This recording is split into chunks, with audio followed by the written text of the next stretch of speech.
Hey, what's up? I'm Joel Madden, and this is Artist Friendly. On today's episode, I'm talking with guitarist and singer of the Get Up Kids, Matt Pryor. His new book, Red Letter Days, is out now. Let's go.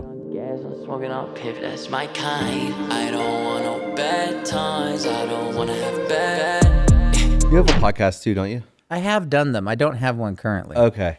But I thought you did for some reason. I did. I've done a couple actually, but booking people, I don't have this whole organization behind me. So, Right. And I got really sick of like just calling my friends and being like, "Hey, will you come talk to me for an hour?" Yeah, it's a lot of work trying to organize. And then it's not just, yes, I'll come. It's what day, what time. And then, having the organizing all the recording. So for me, I'm not literate with recording at all. Okay. I'm extremely dyslexic, especially around using computers and stuff. Yeah. So, but actually dyslexic. So there's lots of things that keeps me from doing. But I think it also is a strength in a lot of other ways. So I'm lucky because I Forces have you to think differently than other people. you got to figure out how to get around the problem. It's necessity is the mother of, it's like you got to have one hand tied behind your back in order to be creative of how to use the other hand. Exactly. So. That's exactly how it feels. So it makes me very clever in a lot of ways and just sometimes just slow in other ways. So, which is a good segue into your book because I've always actually wanted to write a book. It's not something I ever see myself doing because I can't really write. I could work with you on it. Yeah? Yeah, I could be your ghostwriter. Ghostwriter.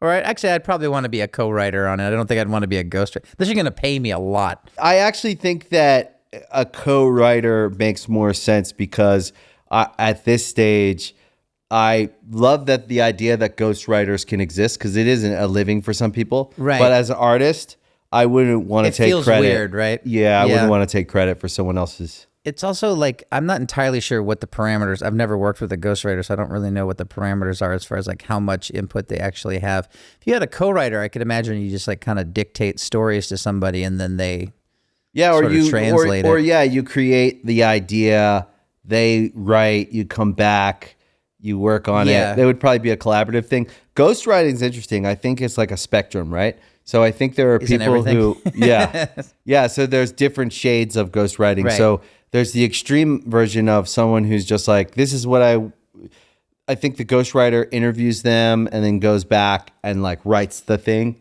Because I had a friend who ghost wrote something and they were like, it's kind of like that. I can't say. I know, of course. I wish I could because I feel like, but that's the deal. Like you're ghostwriting and that's the deal. So you're not going to get the credit. So you have to make peace with that. I think about that with those people. You've heard, I don't know if you have ever had to deal with this, but like you hear stories about like a band in the studio and then like late at night, some shredder comes in to like lay down a different guitar track that they just don't tell the band about. And then I'm just like, how does the guitar player then come back the next day and listen to those mixes and go like, man, I've really killed it. I don't even remember playing half this stuff. I think that I've heard those stories too. Yeah. I think that, I don't know. I feel like it's like music literacy, maybe like being able to hear something and go, I didn't play that. Well, yeah, I think it's also just the playing into the arrogance of musicians of just going like, oh yeah, I really did that. I really kicked ass on that, man. Yeah. I really nailed that. They like, do that a lot with drummers. Yes, I'm aware of grid mode and and how to do that kind of stuff. When we did the last Get Up Kids record, we were recording in this house in Connecticut, and Peter, the producer, wouldn't let us into the room when he was tweaking, like when he was doing like rough mixes. It wasn't like final mixes, and I think it's because like he was doing a little bit of polish on the vocals, like he was adding a little bit of auto, like nothing like crazy, but like a little bit of Christmas, as we call it. Yeah. And I think he didn't want to have me in there to be like, hey, what are you doing? What are you doing? Like, don't touch my vocals or whatever. Because I'm like, I don't care. Just make me sound cool, Little sugar in the sauce. Yes. That's like when my wife cooks, I'll sneak salt and sugar into all her food because she doesn't use enough sugar or salt.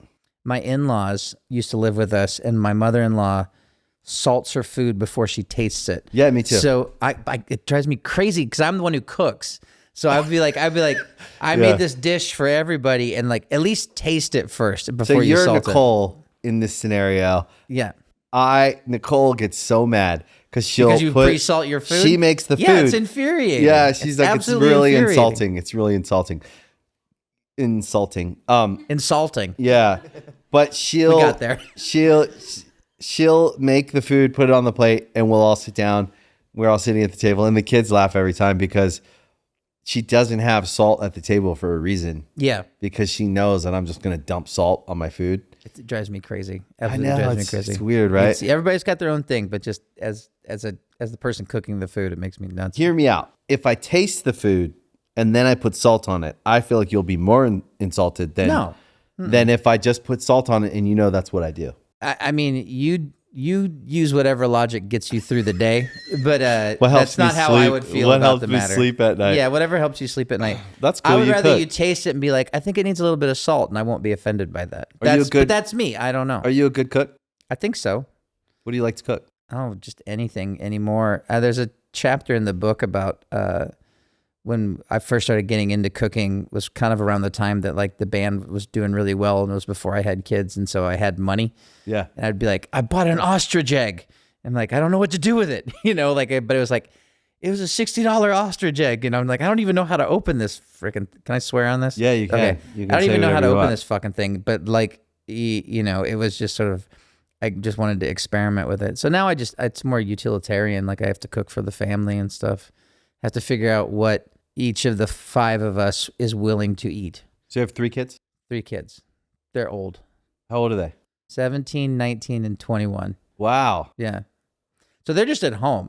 Like my wife and I came out to California and we're just like, all right, can you guys drop us off at the airport? And just easy peasy. Amazing. Yeah, it's nice. So for Red Letter Days, you did write all of this? Oh, yeah. I thought it was really, I read through some of the different stories. Yeah. I love too how for anyone reading, like for me, I struggle to read books from cover to cover. Yeah. But I jump around a lot, and this was a really good book for that. Oh, okay, good. So I read some little different stories. I thought it was great how it took me right back. I could feel the venues. I could feel the like. You can smell the stale beer. Well, like when you were talking about American Music Hall. Yeah, Great American in San Francisco. Yeah. You described it, and I could see it because I've been there. So it was cool to be like, it's cool. It was cool to like have that feeling again of walking in the venue on a day on tour. That one's a cool one too because it's a gorgeous venue. It is gorgeous. That's in kind of a weird, rough neighborhood. Really weird neighborhood. And it's just sort of like, how did this place end up? Like it looks like it should be like a cathedral kind of. Like it's a really cool spot. Or you talked about the streaming platform that sponsored your tour. Yeah, Napster I mean, I didn't say Napster. Yeah, in the you didn't book, say but Napster, which I assumed it was Napster. Yeah, though. no, they sponsored. So like the early days of Napster, when everybody was like freaking out about it, Vagrant actually saw it as like a kind of like an opportunity, or at least Hard Eight, our management did. Yeah, and so they got sponsorships for our tour and Face to Face's tour. Napster sponsored those 2 tours. And when we played at Great American in San Francisco, there were like 40 people in matching Napster t-shirts. Like it was like a corporate retreat, like hanging out backstage. And I was just like, why are these people here? And they're like, well, they sponsored the tour. And I'm like, I don't care. Like, please make them leave. They're lame. Yeah. But it was. They probably had a great time. I had a good time. Yeah. That's all that really matters. It was just funny. Why do you think? So for me, I really feel like the Get Up Kids are like one of the quintessential, emo bands when you think of like a genre that at first we would maybe even reject. But I never did. I always loved like the idea of it. And now I think it's being appreciated in a different. To me, it's being appreciated more like a real chapter of music, like it should be. I think it always should be. But it feels like now it's actually taken root in music fans' idea of a genre of music that I really feel like didn't get the credit it deserved at the time, but that's the case with all music. Right. But now it does feel like it's a really important part of music that other people are now trying to create their own version of. And it's hard to say that if they're doing it or not, because when I look back and I see the original articles, you guys, some other bands, it's hard to recreate that time. I mean, it was such a time, but you guys were right there. Well, there's no way to recreate the time, I don't think. Right. Just like there's no way to like recreate an underground, which is what it was. Yeah. I've thought about this a lot. It comes up a lot because first of all, you get into the whole thing about like why are you called emo in the first place when you're just like, I thought we were a punk rock band. You know what I mean? It's just like, why do we have to have this like subcategory of, and it for us anyway, it was because it was a derogatory term. It was sort of like fucking emo kids. You know what I mean? Like that's what like hardcore kids would say and pop punk kids would say. And it was just sort of like kind of derogatory, which is funny that now. That's kind of how we felt about pop punk. Totally. Even calling it pop punk is kind of derogatory. It's just sort of like there's punk and then it's like, oh, you're like candy punk. You know what I mean? Like it's just sort of like it's pop punk. It's not real punk. It's like, oh, you're emo. You're not real punk. You're like sensitive punk. And it's funny that now, it comes around again that it's almost like a derogatory thing of like the kind of like early, like hair in your face and eyeliner kind of like, emo, like a kid who's like a real like just bummer. Yeah. It's a meme. It's a meme. It's a meme, yeah. Yeah, it's a meme. And we were just an indie rock band and we met other people who were touring and it was just sort of like, it didn't feel like anything in particular. And then all of a sudden everybody was just calling it emo. And it was like, we just thought we were just an indie rock band, punk rock adjacent indie rock band. And But you're definitely an indie rock band. I think now I see emo as a term of endearment. I think most people do. I still have a hard time I have that baggage. I can only imagine because you're actually in what I would say a class of a small class of bands that helped create something. They call it waves now. They say that like we're second wave, I think is what it is. Yeah, it's like Sunny Day and Jawbreaker and like Rites of Spring is first wave, and then it's like us, The Promise Ring. You guys weren't that far behind them though. It's about 5 years because we're like we realize this because we're gonna go. I put waves in 10 years. In decades. I think generations are 10 year or not about 10 years or 20 years maybe something like that. But I think they're getting shorter. You know what I mean? Like the way that like trends used to come in 20-year cycles. I think they come in maybe 10-year cycles or less now, but I don't know. I just waves, who knows? It's sort of like to distinguish between I put you what guys we were doing and like, I guess my chem, like, or something like that, like. So this is why I love these conversations because if we didn't care about music, we wouldn't have them.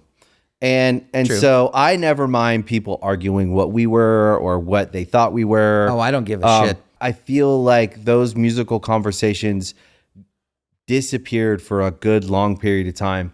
And now it feels like they've come back and people are talking about things and arguing about things. And I like it because I think it's good for music and culture.